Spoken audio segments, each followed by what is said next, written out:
حضور کا وصال ہوا نا تو امام حسن اور امام حسین کی عمریں ابھی 7-8 سال 9 سال کے بیچ تھیں.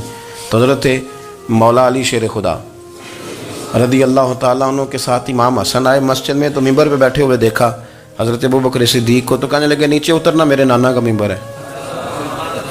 بچوں کو بڑی پہچان ہوتی ہے نا ابا کے کپڑوں کی, سے پتہ ہوتا ہے کہ یہ میرے نانا کا ہے, یہ میرے نیچے اترو, یہ ممبر میرے نانا کا ہے. تو حضرت علی المرتضیٰ نے جلدی سے پکڑا اور پکڑ کے فرمایا ذرا حسین حسن یہ کیا کہہ رہے ہو؟ اب دیکھیں نا بچہ یہاں کسی کا شور کرے تو میں آپ کو جمعہ چھوڑ کے بچے کی تھوڑی سنوں گا. میں کہوں گا کہ بھائی ٹھیک ہو گیا, بچے کو لے جاؤ ذرا اسے پیچھے کرو, جمعے کے بعد بات کرتے ہیں. لیکن وہ تھے نا رسول اللہ کے نواسے, اور حضرت ابوبکر صدیق عظمت اور شان کو سمجھتے تھے. انہوں نے کہا نیچے اتریے, میرے نانے کا ممبر ہے. تو حضرت صدیق ایک بار نیچے اتر کے کھڑے ہو گئے. تو ایک جملہ, باقی بزرگوں نے بھی بڑا کچھ لکھا ہے, پر یہاں ایک بات شاہ عبدالعزیز محدث دہلوی نے لکھی ہے. حضرت صدیق ایک بار رو پڑے, کہنے لگے حسن اگر ممبر تیرے نانا کا ہے تو ابوبکر بھی تو تیرے نانا کا ہی ہے نا, یہ کو باہر سے تو نہیں نا آیا, یہ بھی تیرے نانا کا ہے. تو حضرت امام حسن ہنسنے لگے, فرمانے لگے ٹھیک ہو گیا, بیٹھ جائیں ممبر پہ, پڑھائیں جمعہ. سمجھ آ گئی ہے بات کی, پڑھائیں جمعہ. آپ کی بات کی مجھے سمجھ آ گئی ہے کہ اگر ممبر نانا کا ہے تو ابوبکر بھی تو انہی کا ہے نا جناب صدیق اکبر. اپنی زندگی وفاداری کے ساتھ, غلامی کے ساتھ, اور ادب نہیں چھوڑا ایک منٹ کے لیے, ایک سیکنڈ کے لیے. رسول کائنات صلی اللہ علیہ وسلم کے اگر کوئی بے ادبی کرتا تھا تو انہیں جلال آتا تھا. آپ کو ایک بات بتاؤں, غیرت نہ عشق کا حصہ ہوتی ہے. ہم بڑے شریف لوگ ہیں پر ہم کہتے ہیں سارے کام کرنا, حضور کے بارے میں بات کوئی نہ کرنا, یہ نہیں ہم برداشت کرتے. وہ کس طرح کا عاشق ہے کہ محبوب کے خلاف بات بھی سن گئے؟ یہ عشق ہے, یہ تو توہین کی تو نے. حضرت صدیق وہ بڑے میٹھے بڑے ٹھنڈے آدمی تھے. عروہ بن مسعود ثقفی بعد میں مسلمان ہوئے. وہ کہتے ہیں میں حدیبیہ کے موقع پہ آیا تو مجھے پتا تھا, میں جانتا تھا ابوبکر صدیق بڑی ٹھنڈی طبیعت کے آدمی ہیں. کہتے ہیں نبی پاک صلی اللہ علیہ وسلم کے گرد نا میں نے حالہ دیکھا غلاموں کا, کوئی ہاتھ باندھے کھڑا ہے, کوئی پانی کا قطرہ لینے کے لیے کھڑا ہے, کوئی وضو کا بچا ہوا پانی لینے کھڑا ہے. تو چونکہ وہ آئے تھے کافروں کی طرف سے تو تنقید کرنے والے کو کہانیاں بڑی مل جاتی. تو فوراً عروہ بن مسعود ثقفی کہنے لگے اے محمد ابن عبداللہ صلی اللہ علیہ وسلم, آج یہ آپ کے گرد کھڑے ہیں, پر جب تلواریں چمکیں گی تو دوڑ جائیں گے. تلواروں کے سامنے کھڑا ہونا آسان نہیں. تو حضرت صدیق ایک بار پیچھے کھڑے تھے, نبی پاک ٹھنڈے مزاج کے آدمی, پر بات ہوئی تھی نا سرکار کے بارے میں, تو دوڑ کے آگے آئے اور اتنا سخت جملہ کہا. کہنے لگے جا کے لات و منات کی شرم گاہ چاٹ, تو کہتا ہے کہ ہم حضور کو چھوڑ جائیں گے. میں نبی پاک کے باقی غلاموں کی بات نہیں کرتا, تیرے پاس جتنے سور میں ہے نا تو سارے لے کے آ, اور نبی پاک کے دفاع کے لیے صرف ابوبکر کی تلوار ہی کافی ہے. تو لا, تیرے پاس جتنے سور میں ہے لا میدان کا, لا نہ تیرے پاس جتنے سور میں ہیں. تو کہتا ہے یہ دوڑ جائیں گے. فرمایا تو نے ابھی ہمارا رخ دیکھا نہیں نا, تو آ نا ذرا میدان میں, تو میں تجھے اکیلے کو بتاتا ہوں کہ کس طرح حضور کا دفاع کیا جاتا. عروہ بن مسعود ثقفی کہنے لگے یہ کون ہے؟ دیر کے بعد ملے تھے نا, یہ کون ہے؟ انہوں نے کہا یہ ابو قحافہ کے بیٹے ابو بکر صدیق ہیں. عروہ بن مسعود کہنے لگے یہ تو بڑی ٹھنڈی طبیعت کا بندہ تھا.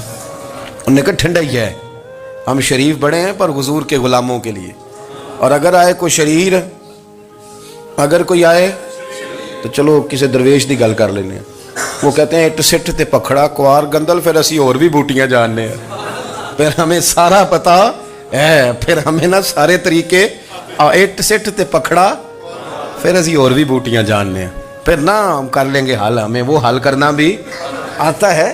لیکن شریف اس کے لیے جو رسول اللہ کا ادب کرے, جو نبی پاک کی. حضرت صدیق اکبر مؤدب ترین آدمی. کوئی بندہ اگر باہر سے آتا تھا نا حضور سے ملنے تو اس کو پکڑ کے کونے میں لے جاتے تھے, کہتے تھے آپ پہلے میں تجھے ادب سکھاؤں کہ نبی پاک کی بارگاہ میں جانا کیسے. میں تجھے بتاتا ہوں, کہیں ایسا نہ ہو تیرے اعمال ضائع ہو جائے. سانس بھی آہستہ لیتے تھے.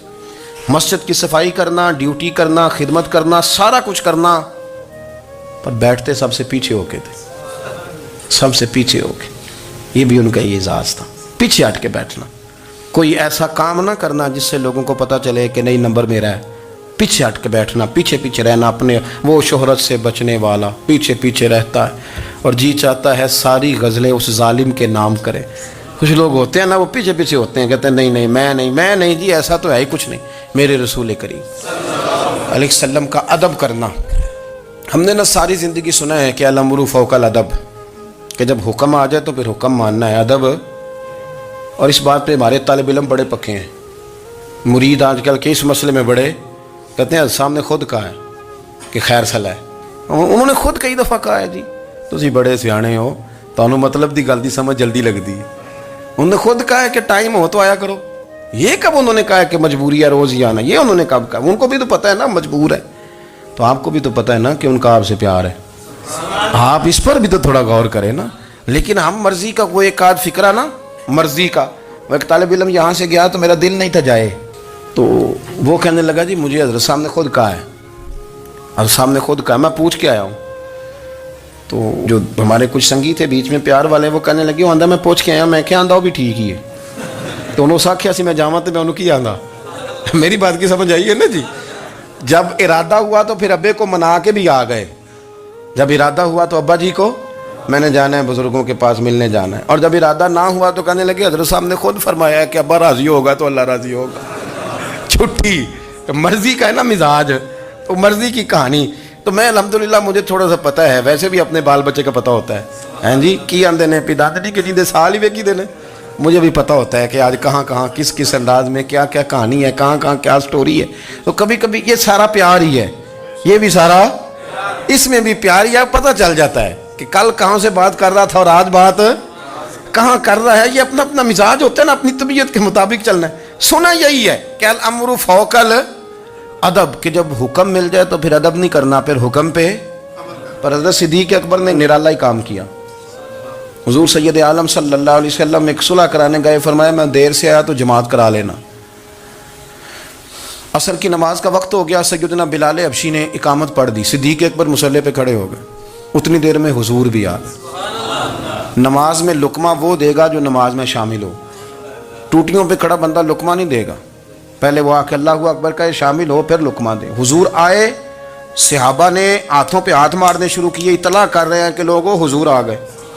سرکار اگلی صف کے قریب پہنچے تو جناب صدیق اکبر نماز پڑھا رہے تھے. نماز لوگ تو بغیر نماز کے ادب کرنے پر اعتراض کرتے ہیں. میں بخاری شریف کی حدیث پیش کر رہا ہوں، نماز پڑھا رہے تھے.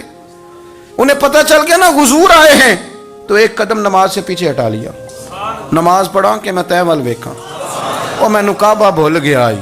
ہن بھول گئیاں نہیں سب صوم صلاتاں، اکو یار دا فکر پیا آئی. حضرت صدیق اکبر نے ایک قدم پیچھے ہٹایا تو حضور نے فرمایا ابو بکر پڑھاؤ نماز. پھر دوسرا قدم پیچھے ہٹایا تو فرمایا پڑھاؤ نماز. تیسرا قدم پیچھے ہٹایا. ہم نے آج تک یہی سنا ہے کہ حکم ہو جائے تو حکم ماننا ہے، ادب. اور ہمارے ہاں یہی ہوتا ہے، پھر لوگ حکم ہی مانتے ہیں، پھر ان کو ادب بھول جاتا ہے. لیکن جناب صدیق اکبر 3 دفعہ حکم آیا پر پیچھے ہٹ گئے. حضور مصلی پہ گئے، نماز پڑھائی. نماز کے سلام کے بعد نا حدیث میں مختلف حکم آیا، استغفار پڑھو، اللہ اکبر کہو، آیت الکرسی پڑھو، 33 بار سے مختلف اذکار آئیں. پر حضور نے آج کوئی ذکر نہیں، کوئی وظیفہ نہیں. سلام پھیرتے کہ ابو بکر میں نے جو 3 دفعہ کہا تھا نماز پڑھاؤ تو پڑھائی کیوں نہیں؟ ایک دفعہ نہیں 3. کبھی کبھی ہم بھی ناراض نہیں ہو جاتے، تینوں 100 بار ہی آکھیا ہے، کہا 3 دفعہ جو کہا تھا نماز پڑھاؤ تو پھر پڑھائی. تو حضرت صدیق اکبر رو پڑے، ہاتھ دونوں باندھ دیے، گھٹنے زمین پہ رکھ دیے. عرض کرنے لگے کیا جملہ ہے، کیا ترتیب ہے. عرض کرنے لگے یا رسول اللہ، ابو قحافہ کے بیٹے کی اتنی بھی جرت نہیں کہ مدینے والے رسول کو نماز پڑھائے. میں اتنا بھی جرت مند نہیں ہو گیا حضور، میں کیسے آپ کے آگے کھڑا رہتا اور آپ میری، یعنی این نماز کی حالت میں، این حالت نماز میں بھی ادب. نماز پڑھا کہ میں تین ول ویکھاں. ان کا با بھول گیا آئی، میں نے بھول گئی نہیں سب صوم صلاتاں، اکو یار دا فکر پہ آئی. دوستو حضرت ابو بکر صدیق رضی اللہ تعالیٰ عنہ کا عشق، ان کا پریم، ان کا پیار، ان کی باتیں. ایک دن نا حضور کے وصال کے بعد اچانک نہ اس طرف جا رہے ہیں، خاصے مسجد سے دور چلے گئے. تو حضرت عمر تھوڑا طبیعت کو جانتے تھے، جناب عمر پیچھے دوڑے، کہنے لگے کدھر جا رہے ہو؟ چپ کر گئے. کیا ہوا، کدھر جا رہے تھے؟ ابو بکر سیانے بندے ہو، امیر المومنین ہو، کہاں جا رہے؟ تو رو پڑے. کہنے لگے ایک دفعہ نا حضور سفر پہ گئے ہوئے تھے تو اس طرف سے واپس آ گئے تھے، تو مجھے خیال آیا شاید اس طرف سے آ نہ رہے ہوں. حضرت عمر رو پڑے. کہنے لگے ابو بکر اب تو حضور نے پردہ کر لیا، جنہاں دے دل بر جانی وچھڑن، کون روے پھر تھوڑا. سب روگاں دا روگ محمد جس دا نام آپ ساری سیرت کی کتاب میں پڑھ لیں گے حضرت ابوبکر صدیق کا وصال کس بیماری سے ہوا. لوگوں نے قول کیے ہیں کہ وہ سانپ کا زہر آ جاتا تھا، فلاں چیز تھی، لیکن کوئی بندہ وجہ تلاش کر سکا؟ کیا وجہ تھی وصال ہو گیا؟ کیا بیماری تھی؟ کیا تکلیف تھی؟ باقی وجوہات آپ کو ملیں گی. حضرت عثمان غنی شہید ہو گئے، حضرت عمر شہید ہو گئے، مولا علی، ابوبکر صدیق چلے گئے 63 سال کی عمر. وجہ کوئی نہیں بتائے گا. جب شدید بیمار ہوئے تو حضرت عمر فاروق نے ایک طبیب بلایا، بڑا سیانا تھا. اس نے سارا چیک کیا تو نباز تھا. کہنے لگا یار کوئی بیماری تو سمجھ میں نہیں آتی. تو حضرت عمر تھوڑا سا جلال میں، یرانہ تھا نا، جلال میں کہنے لگے ابو بکر مسئلہ کیا ہے؟ دن بدن کمزور ہوتے جا رہے، نماز پڑھانے کھڑے ہوتے تو ٹانگیں کانپتی ہیں، مسئلہ بتائیں کیا ہے؟ طبیب اتنا بڑا ہے، یہ تو بندہ کا چہرہ دیکھ کے بیماری بتا دیتا ہے، اور یہ کہہ رہا ہے کوئی بیماری نہیں. تو حضرت صدیق اکبر خاموش ہیں. پھر حضرت عمر کہنے لگے ہم سارے آپ کی وجہ سے چلتے ہیں، لوگ سارے پریشان ہیں، آپ حضور کے جانشین بتاتے کیوں نہیں؟ جب تیسری دفعہ کہا تو حضرت صدیق اکبر کہنے لگے عمر زیادہ باتیں نہ کر، تجھے پتہ نہیں مجھے کیا بیماری ہے؟ نہیں پتہ تو میں بتاؤں؟ نہیں پتہ تجھے، بول. تو جناب عمر رو پڑے، کہنے لگے ابو بکر مجھے پتہ ہے، آپ کا دیدار کے بغیر کام نہیں چلتا. وقت نا لمبا ہو گیا، چر ہو گیا، میں ترلے لیندیاں کدی موڑ میرے ول واگا، خواب میری وچ ایک وار دیاں میں میں ساری عمر نہ جاگا.